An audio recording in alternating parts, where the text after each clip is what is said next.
नहीं, देखिए विधान परिषद के चुनाव में जो रिजल्ट आए हैं एक तो क्लियर था कि संख्या बल अगर देखते हैं तो वैसा तीसरे सीट के लिए मुकाबला होना तय था। हमारे पास में हमें 23 का कोटा पकड़े तो 69 की ज़रूरत थी, हमारे पास में तो 64 ही थे, 65 थे। और अलायंस जो हमारे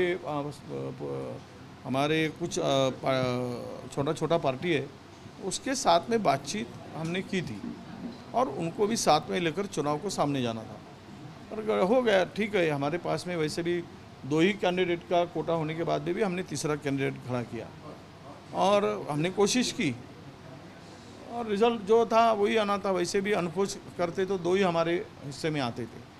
हमने तीसरा इसीलिए डाला क्योंकि हमें कुछ लोगों पे डाउट था कि हमेशा हमारे पार्टी के सिंबल पे चुन के आने के बाद वो ज़रा गड़बड़ियाँ कर रहे हैं। पिछले बार भी उन्होंने किया था, हमने उनके ऊपर कोई कार्रवाई नहीं की, ना हमने ये इलेक्शन को लास्ट टाइम विश्वास रखा था। तो वो तभी भी हमारे साथ में थोड़ा पार्टी के साथ विश्वासघात हुआ था। पर आज पूरे हमने एक सिस्टम बनाई थी और वो सिस्टम में कुछ लोग हमें आइडेंटिफाई हुए हैं और वो 100% हुए हैं। तो उनके बारे में कार्रवाई के लिए हमारे प्रदेश अध्यक्ष ने नाना पटोले जी ने हाई कमान को प्रस्ताव भेजा है। हमारे स्टेट के कोर कमेटी में ये निर्णय हुआ और ऐसे गद्दारों को जो पार्टी में रहकर भी छेद करते हैं, जो कचरा है उसको साफ करने की ज़रूरत है। जनता हमारे साथ है, पब्लिक हमारे साथ है, पार्लियामेंट में ये देखा गया है। पर कुछ गद्दार चंद फायदे के लिए ये कदम उठाते हैं, वो पार्टी से लॉयलिस्ट नहीं है, ईमानदार नहीं है। ऐसे गद्दारों को कार्रवाई होनी चाहिए, ये एक सबकी एक साथ में एक राय है।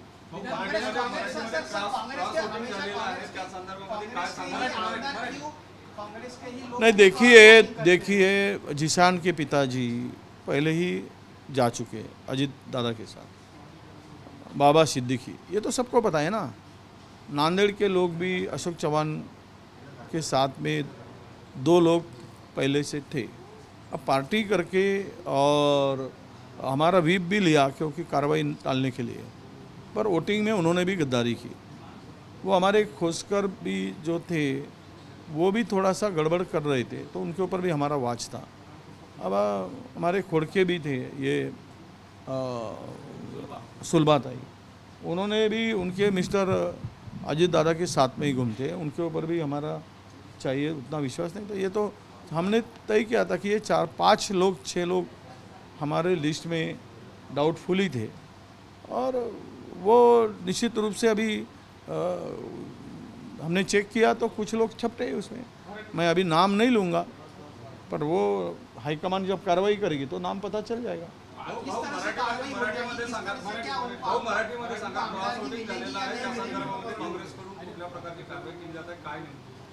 नाही, आता विधान परिषदेच्या निवडणुकीमध्ये जे काही पक्षाशी गद्दारी केली त्यांची ओळख आम्हाला आता पटलेली आहे। विधान परिषदेच्या निवडणुकीच्या मागच्या वेळेसही भाई जगताप आणि हांडोरे जे होते त्यावेळेसही काही नावं आमच्या लक्षात आली, पण आम्ही कारवाई केली नाही। आणि आज मात्र आम्ही पूर्णतः अलर्ट होतो आणि आम्ही त्यांच्यावर आमचा पूर्ण वाच होता। आम्ही काही पद्धत अवलंबली होती, त्यामुळे आम्हाला आमच्या पक्षाशी असलेली घाण कचरा हा लक्षात आला आणि आज त्याचा प्रस्ताव आम्ही हायकमांडकडे कारवाईसाठी पाठवला। छगन भुजबळांनी म्हटलेलं आहे की सर्वपक्षीय बैठकीसाठी तुम्हाला आणि जितेंद्र आव्हाडांना फोन करून भुजबळांनी सांगितलं होतं की शरद पवारांना घेऊन या, मात्र बारामतीमधून कोणाचा तरी फोन आला आणि त्यानंतर नेमकं काय पवार साहेब आपला भुजबळ साहेब बिना आधाराने आणि खोटंच बोलतात। पवार साहेबांना घेऊन यायचा काही संबंधच नाही। मी कसा घेऊन येणार पवार साहेबांना, आणि ते मला कोणत्या अधिकारात सांगू शकतात? म्हणजे काहीतरी वेळ मारून न्यायचा। खरं तर सत्ताधाऱ्यांनीच 2 पक्षामध्ये हा वाद निर्माण केला आहे, मराठा वर्सेस ओबीसी। एक उपमुख्यमंत्री नागपूरकर गपचूपमध्ये बैठका घेतात ओबीसी समाजाच्या, मुख्यमंत्री मराठा समाजाच्यासाठी गुलाल उधळायला लावतात, खोटं बोलून फसवणूक करतात, मराठा समाजाची दिशाभूल करतात आणि दोनही समाजाला अमोरासमोर ठेवून आपली पोळी कशी शेकता येईल, दोनही समाजाला कसं नाचवता येईल हे यांचं पितळ आता उघडं पडलं आहे. यांनी जे काही आश्वासन दिले होते आंदोलन स्थगितीसाठी, उपोषण स्थगितीसाठी, त्यावेळेस यांना विरोधकाची आठवण आली नाही. विरोधकांना विश्वासात घेतलं नाही. लेखी स्वरूपामध्ये देत असताना, बैठक घेत असताना जो काही मसुदा तयार केला तो आम्हाला माहीतच नाही. आणि तुम्ही गुलाल उधळायला लावलात, उपोषण स्थगित करायला लावलात आणि आता मात्र तुम्ही काहीच करू शकत नाही. तर आम्ही म्हटलं की तुम्ही काय नेमकं आश्वासन दिलात, ओबीसीला काय दिलात, मराठ्यांना काय, समाजाला काय दिला, ते अधिवेशन सुरू आहे त्या फ्लोअरवर मांडा. ज्यावेळेस अधिवेशन नव्हता त्यावेळेस आम्ही मिटिंगला गेलेलो होतो. 2 मिटिंग झाली, यापूर्वी गेलेलो नाही असं नाही. आता 206 मतांचं पाठबळ आहे आमदारांचं, तर त्यांना हे निर्णय घेण्यापासून कोण रोखते? विरोधकांची गरजच काय? कारण आंदोलन करताना 5-5 मंत्री पाठवून स्वतः बोलून तुम्ही ते करू शकता आणि त्यांना लेखी स्वरूपामध्ये तुम्ही काही दिलेलं आहे, काय दिलं आहे नेमकं आम्हाला माहीत नाही. आता गळ्यात गले में हड्डी लटक गई. आता विरोधकांची आठवण सुरू झाली. म्हणजे आपलं पाप दुसऱ्यावर फोडायचा आणि आपल्या पापाची वाटेकरी करून घ्यायचा, ही दुपट्टी चाल या महायुतीच्या लोकांची आहे. ते आमच्या लक्षात आली म्हणून आता ते ट्रॅप झालेत. खरं म्हणजे ते आम्हाला ट्रॅप करायला गेले, ते स्वतः ट्रॅप झालेत. दोनही समाजाची फसगत केली हे आता सिद्ध झालेलं आहे. विधान परिषदेमध्ये माहिती जिंकलेली आहे, मात्र फक्त देशात झालेल्या वेगवेगळ्या राज्यातील नाही, हे काय, हे आमदार असतं यार, हे आमदार असतात. हे म्हणजे जनता नाही. जनतेने यांना आसमान दाखवलं आहे. महाराष्ट्रामध्ये एक अपक्ष धरलं तर 32 जागा आम्ही जिंकल्या आहेत. ते 2-3 जागा काठावर गेल्या आहेत. ते जर झालं असतं तर यांना तोंड दाखवायला जागा राहिली नसती. लोकांनी नाकारल्यामुळं आपल्याला आता तो काही गेलेली इज्जत लावायसाठी पाण्यासारखा पैसा खर्च करून आमदारांना प्रलोभ देऊन फंड्स देतो, पैसे देतो, 5-5 कोटी रुपये देतो, 100-100 कोटी रुपये मतदारसंघासाठी देतो, असं खुलेआम व्यवहार फोन करून त्यांनी संपर्क केला. त्याला काही बळी पडलेत. ह्याच्यामुळं काही महाराष्ट्रातील उलट पैशाचा जो काळा बाजार खेळ चालला आहे महाराष्ट्रामध्ये, हे काही स्वतःच्या खिशातून नाही देत आहेत, जनतेचाच पैसा लुटून हा पुन्हा वाटत आहेत. त्यामुळं काल आज एक मी पोस्ट पाहिली की बकरी म्हणजे मेंढीच्या मालकाने मेंढ्यांना सगळ्यांना सांगून टाकलं की तुमको लोकर की शाल ओढ़ने के लिए मिल जाएगी. तो मेंढी जितने भी मेंढे थे सब खुश हो गए. पर धीरे से मेंढे के बच्चे ने पूछा कि ये शाल बनेगी तो किससे बनेगी? बोले तुम्हारी खाल उगाड़ के बनेगी. तो जनता में अभी ये योजना जो चल रही है तर जनतेचीच खाल काढायची आणि जनतेला काय दिल्याचं दाखवायचं. आणि त्यातूनच हा जो टेंडरबाज कमिशनखोरी राज्यात वाढली, सामाजिक भान राहिलं नाही, समाजाचे सेवेचं काही देणं घेणं राहिलं, समाजाचं राहिलं नाही, फक्त पैसा कमवणं आणि सत्ता मिळवणं. म्हणून 40-40, 50-50 कोटी रुपये लोकसभेमध्ये यांनी वाटले, तरी जनतेने यांची जिरवली. हे आता 1-2 आमदारामध्ये काही गडबड करून खरेदी परस्त करू शकतील. जनतेला खरेदी करण्याची ताकद यांच्यात नाही आणि महाराष्ट्रातली जनता यांच्या अशा प्रलोभनाला भिकही घालणार नाही. महाराष्ट्र जनता विकाऊ नाही, हे लोकसभेतही दाखवलं आहे आणि विधानसभेतही दाखवतील. विधान परिषदेमध्ये माहिती जिंकली आहे, मात्र इंडिया आघाडीने देशभरातील वेगवेगळ्या राज्यांची पोटनिवडणूक झाली, त्यामध्ये बाजी मारली आहे. एकूण 13 पैकी 10 देशातील जनतेने भाजपला नाकारण्याचं काम सुरू झालं. तुम्ही पाहिले असाल 245 जागा 1 ते 5 फेजमध्ये झाल्या. त्यातील 145 जागावर भाजपा जिंकून आली. त्या जागा फक्त 6000 मतांनी जिंकल्या आहेत. पहिल्या 1 ते 5 फेजमधल्या 245 जागामध्ये 265 जागामध्ये 145 जागा जिंकल्या, त्या 6000च्या आत.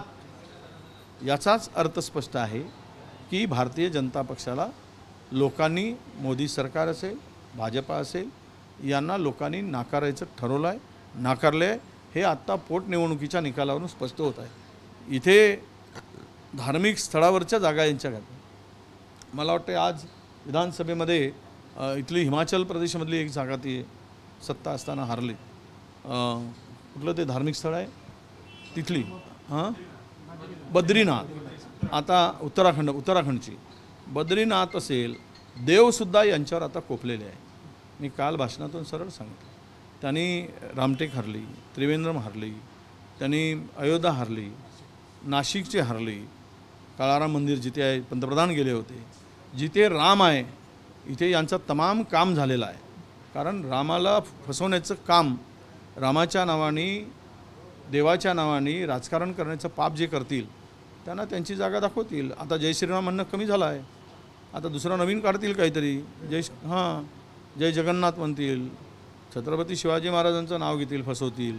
एक वीट रचली नाही समुद्रात, अरबी समुद्रात पंतप्रधानांच्या हस्ते जलपूजन झालं. हे सगळे बनवाबनवी करणारे जुलमेबाज ही लोक आहेत.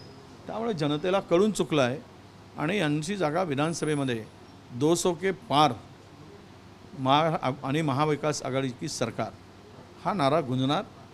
यांनी यांची जागा दाखवतील. सकाळ माध्यम समूहाचा सर्वे झाला आहे, त्यामध्ये महाविकास आघाडीला ज्या आहेत जास्त जागा मिळतात दाखवत आहे. कसं पाहतो? आहेच. जनतेच्या मनातला जो राग आहे तो जनतेने ठरवलेला आहे. महाराष्ट्र कर्जबाजारी करून सोडला, उद्योग गुजरातला पळवलेत. जे काही होतं आहे ते मला सांगता, महाराष्ट्रात आलेले उद्योग भाजप शासित राज्यातच कसे जातात? 10 वर्षामध्ये केवळ 2 लाख रोजगार झाला आहे. महाराष्ट्राला 11व्या स्थानावर नेऊन ठेवलेला आहे. महाराष्ट्राच्या जमिनी गुजरातच्या उद्योगपतींना विकल्या जात आहेत आणि कवडीमोल भावाने दिला जात आहे डेव्हलपमेंटसाठी. हा उघडा महाराष्ट्र, अख्खा महाराष्ट्र बघतो आहे यांचं पाप. त्यामुळे आम्हाला अपेक्षा आहे नाही, जनतेची आता इच्छा आहे. आमच्या अपेक्षाला धरून चालू नका. जनतेची इच्छा आहे की यावेळेस महाविकास आघाडीला कौल द्यायचा आणि तोच सर्वेमध्ये दिसतो आहे.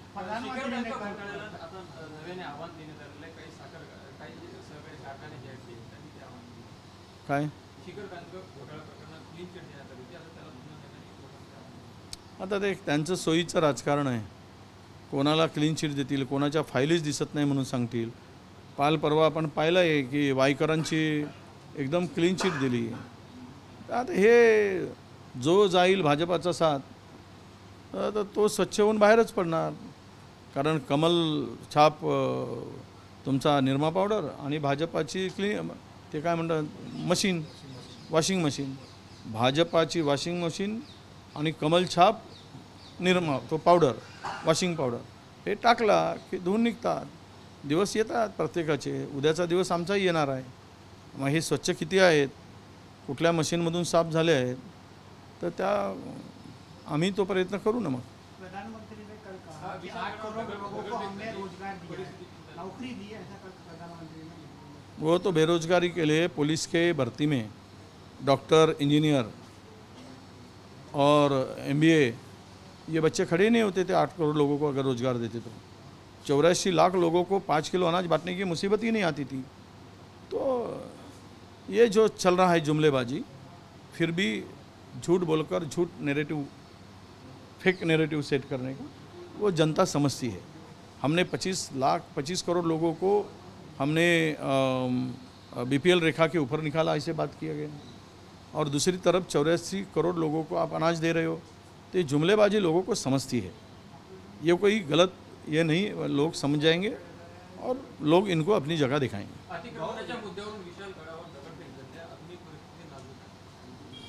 मला माहिती नाही, मी माहिती घेतो, कारण माहिती घेतल्याशिवाय काही सांगणं ठीक नाही।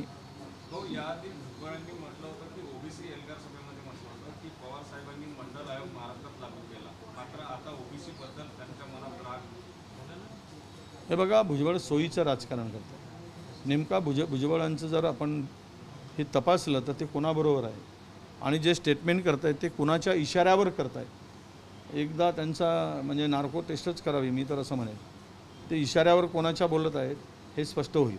कुणाचंही नाव घेऊन कोणालाही बदनाम करण्यापेक्षा आपापली लढाई आपण लढावी। आम्ही ओबीसी होता, आमची लढाई आपण लढायची, पण दोन समाजामध्ये वाद निर्माण होईल, दोन समाज एकमेकाविरुद्ध उभे ठाकले जातील, अशा प्रकारचं कुठलंही पाऊल टाकता कामा नये। आपल्या हक्काचा प्रत्येकाला रक्षण करण्याचा अधिकार आहे, पण याचा अर्थ की अभी तलवार काढून कोणाच्या अंगावर धावून जाण्याचा आणि महाराष्ट्रातली कायदा सुव्यवस्थाचा प्रश्न निर्माण करायचा अधिकार कोणाला आहे? Okay, thank you.